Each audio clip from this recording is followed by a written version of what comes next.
pessoal, bem-vindos de volta ao canal. Meu nome é Sara Rocha, eu sou advogada criminalista, professora de Direito Penal, fundadora do Fonte Jurídica e hoje vamos falar sobre o artigo 33 do Código Penal, que fala sobre reclusão e detenção. Vamos lá?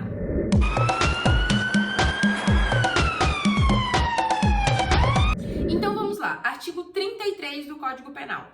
A pena de reclusão deve ser fechada em regime fechado, semiaberto ou aberto. A de detenção em regime semiaberto ou aberto, salvo necessidade de transferência a regime fechado. Então, a pessoa que for punida, quando a gente tem lá a tipificação de um crime, logo embaixo tem escrito pena, reclusão de tanto a tanto tempo, ou então detenção de tanto a tanto tempo. Geralmente a gente não dá importância, né? Se é reclusão, se é detenção, a gente não dá importância. Mas é importante entender qual que é a diferença de uma pena de reclusão e de uma pena de detenção. Por quê? A pena de reclusão, quando a pessoa é submetida a essa pena, o regime inicial do cumprimento de pena dela se dará em regime fechado. E aí ela pode ir progredindo de regime e ir depois para o semiaberto e depois para o aberto. Já a pessoa que é punida com pena de detenção, ela começa no regime semiaberto para depois progredir para o aberto. Entretanto, essa pessoa, ela pode regredir de regime. E aí, ao invés dela pegar uma pena no semiaberto ou no aberto, ela vai pegar essa pena no fechado, mesmo sendo penalizada por crime de detenção. Mas isso só se dará, né, se essa pessoa não tiver bom comportamento carcerário, não estiver cumprindo com as normas ali da instituição para ajudá-la na ressocialização e tudo mais, aí ela poderá regredir de regime. Uma coisa muito interessante, gente, é que o que acontece? Existe uma lógica entre a progressão de regime. Quem vai falar o que é progressão de regime, determinar as normas para progressão de regime, vai ser a LEP, a Lei de Execuções Penais. Mas então, o que acontece? Existe uma lógica na progressão de regime. A pessoa que está no regime fechado, ela vai cumprir um certo tempo de pena e aí, tendo outros requisitos ali favoráveis para a progressão do regime dela, ela vai poder progredir para o regime semiaberto e depois para o regime aberto. E o que acontece? Essa progressão de regime, ela não pode se dar de maneira per salto. O que significa per salto? A pessoa que está no regime fechado, ela não pode progredir de regime direto para o regime aberto, tá? Ela tem que ir, a pessoa que está no regime fechado vai primeiro para o semiaberto e depois ela vai para o aberto. Então, per salto não acontece. Entretanto, como a gente acabou de ler aqui no artigo 33, no finalzinho aqui que fala, salvo necessidade de transferência a regime fechado, pode haver a regressão per salto. Então, a pessoa que está lá no regime aberto pode regredir para o regime fechado, tá? Então, não precisa a pessoa que está no regime aberto vai para o semiaberto e do semiaberto vai para o fechado. Não existe isso, ela pode regredir per salto, diferente da progressão que não pode ser per salto, tem que cumprir a ordem. Então, vamos continuar o artigo. Parágrafo 1º. Considera-se regime fechado a execução da pena em estabelecimento de segurança máxima ou média. Então, aí a gente tem regime fechado de execução de pena, a gente está falando de presídios, né, estabelecimentos prisionais. Então, o regime fechado, ele sempre vai ser cumprido, né, dentro de estabelecimentos prisionais. No regime semiaberto, que está aqui já na linha B desse mesmo parágrafo, fala regime semiaberto. A execução da pena em colônia agrícola, industrial ou estabelecimento similar. Aqui a gente começa a entrar no mundo dos contos de fadas, né? Assim, coloca o óculos cor-de-rosa e vamos terminar de ler o artigo. Mas, basicamente, o que acontece? A colônia agrícola e industrial eram para ser como fazendas ali, locais onde eles ficariam alojados em grupos de pessoas e realizando trabalhos, né? Sejam industriais ou sejam agrícolas. Então, ia ficar cuidando de plantações e tudo mais. A gente tem, gente, esse tipo de aplicação de pena que funciona muito bem, por exemplo, na Holanda. Existem vários outros países aí que têm a aplicação desse tipo de pena. As pessoas vão para fazendas e lá elas que cuidam do sustento daquela fazenda. Então elas que precisam trabalhar para que aquela fazenda subsista, né? E dá certo, super funciona. E o índice de ressocialização é absurdo. Eu lembro que eu até fiz um trabalho na época da faculdade sobre isso. E o índice de ressocialização, gente, sem brincadeira, era maior de 90%, era tipo 92%. Depois eu vou ver se eu encontro esse trabalho para trazer direitinho qual que é o índice para vocês. Mas basicamente, seriam, né, esses estabelecimentos de cumprimento de pena, mas que seriam ali em formato de uma fazenda ou de uma indústria, e essas pessoas trabalhariam ali enquanto estivessem cumprindo sua pena. Na realidade, a gente está falando de galpões. Então, na realidade, o regime semiaberto, pelo menos aqui em Brasília, porque cada estado, né, vai ter uma forma diferente aí de cumprimento desse tipo de pena, né? Mas aqui no DF, o regime semiaberto, ele acontece em galpões. Então a gente tira a pessoa lá da papuda, do presídio, onde ela tá, e coloca ela dentro dos galpões. Gente, o que acontece? Esses galpões são mais perigosos, tá? Do que lá dentro do regime fechado. Acontece muita briga, muita morte, muita confusão dentro desses galpões. A criminalidade em volta desses galpões é absurda, enorme, tá? Então, se dá na realidade dentro de galpões, né? Mas, segundo a lei, era para ser em colônias agrícolas ou industriais, ou estabelecimento similar. Então, qualquer lugar similar a isso que sirva como estabelecimento penal, tá? A linha C, regime aberto, a execução da pena em casa de albergado ou estabelecimento adequado. A casa de albergado é para ser como uma casa onde as pessoas vão ficar recolhidas ali de 18 horas até 6 horas da manhã. Ela viveria com outras pessoas que estão nesse mesmo regime aberto, né? Como se fosse uma república. Como se fosse uma república, seriam ali as casas de albergado para pessoas que estão já em regime aberto, né? Entretanto, assim, pouquíssimos estados, quer dizer, tem casas de albergado. Eu sei que no Nordeste tem bastante casa de albergado, mas assim, na maioria dos estados não existe essa condição de casa de albergado. Então, assim, não tá muito dentro da nossa realidade. Pouquíssimos estados conseguem aplicar, né, o regime aberto, tá? Aí eu tenho algumas considerações para fazer, tá? Regime domiciliar. É um quarto tipo de regime, Sara? Não, gente, os regimes que existem são esses que eu falei agora aqui pra vocês, são os que estão na lei. A gente vai ter outros tipos de regime, como, por exemplo, o regime especial, a gente vai falar o que é, o RDD, o regime disciplinar diferenciado, vou falar o que é, e o regime domiciliar. Mas nenhum desses três tipos de regime é uma quarta espécie de regime de aplicação de cumprimento de pena. Não é isso. O regime especial nada mais é do que o cumprimento da pena pelas mulheres, né? Então, não é um regime diferente, é apenas o mesmo cumprimento de pena, só que realizado pelas mulheres. Isso é o regime especial. O RDD, que é o regime disciplinar diferenciado, é algo que acontece dentro das próprias prisões. Então, dentro do presídio, sempre tem um ou outro preso que é um pouco mais trabalhoso. E aí eu pego esse preso e coloco ele em regime disciplinar diferenciado, que é similar a uma solitária. Então, eu vou pegar essa pessoa, vou colocar ela num regime que é fechadíssimo, como se fosse assim mais grave do que o fechado, mas não é um regime diferente de pena. É só tem esse nome por ser uma aplicação mais drástica da pena, tá? E o regime domiciliar não é uma progressão de regime. A pessoa não vai progredir do regime aberto para o regime domiciliar. Não. Chegou no regime aberto, ali já é o último regime de cumprimento de pena. Só que, como não tem casa de albergado em muitos estados, não tem como aplicar o regime aberto, o que os juízes normalmente fazem? Aplicam o regime domiciliar e a pessoa cumpre pena em casa, com monitoramento eletrônico, né? Claro, vai colocar ali uma tornozeleira eletrônica, a pessoa vai para casa e vai cumprir a pena dela lá. Mas isso também, como eu disse, não é uma progressão de regime, do aberto para o domiciliar. Não é um regime diferente, é apenas uma forma de aplicação diferente de pena, tá?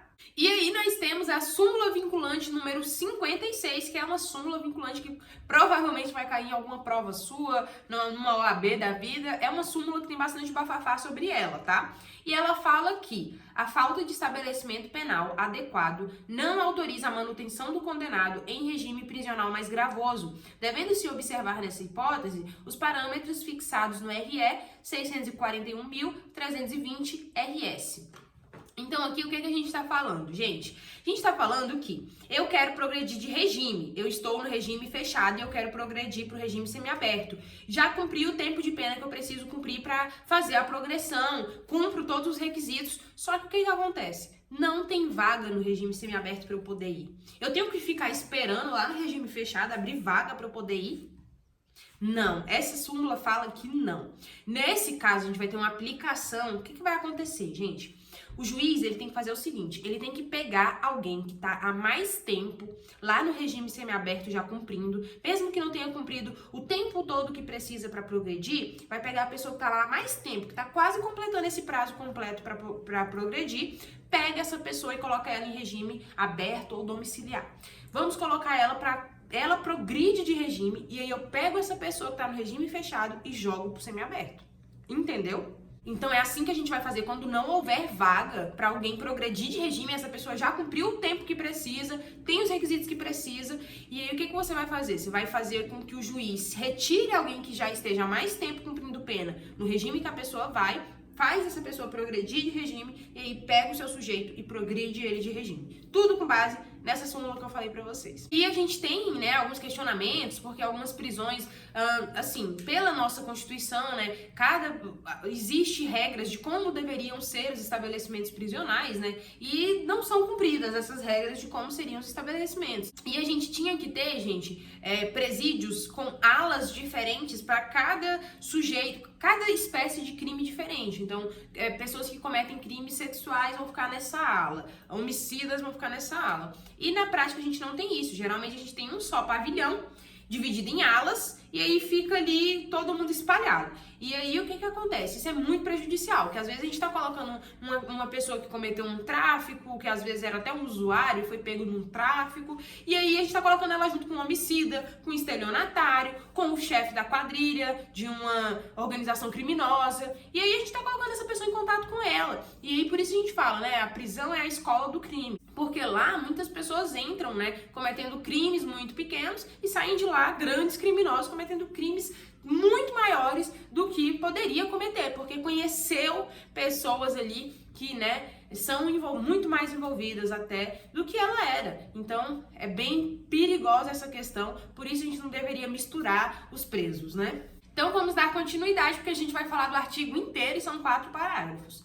Parágrafo 2º. As penas privativas de liberdade deverão ser executadas em forma progressiva. Foi o que eu falei para vocês, né? Do fechado pro semiaberto pro aberto. Progressivo.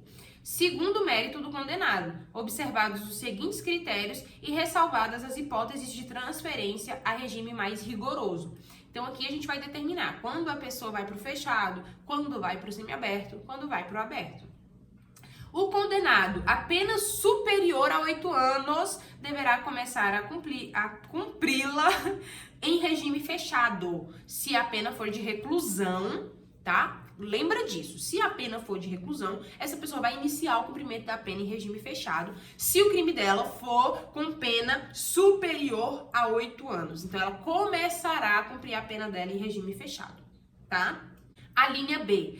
O condenado que não seja reincidente, cuja pena seja superior a 4 anos e não exceda a 8 anos, poderá, desde o princípio, cumpri-la em regime semiaberto. Então, a pessoa que cometeu um crime que a pena é entre 4 e 8 anos, essa pessoa, e ela não é reincidente, essa pessoa começará a cumprir pena em regime semiaberto, tá? Se ela for reincidente, aí ela terá que ir para o regime aberto, iniciar o cumprimento de pena dela lá, tá? A linha C, gente, o condenado não reincidente, cuja pena seja igual ou inferior a 4 anos, poderá, desde o início, cumpri-la em regime aberto.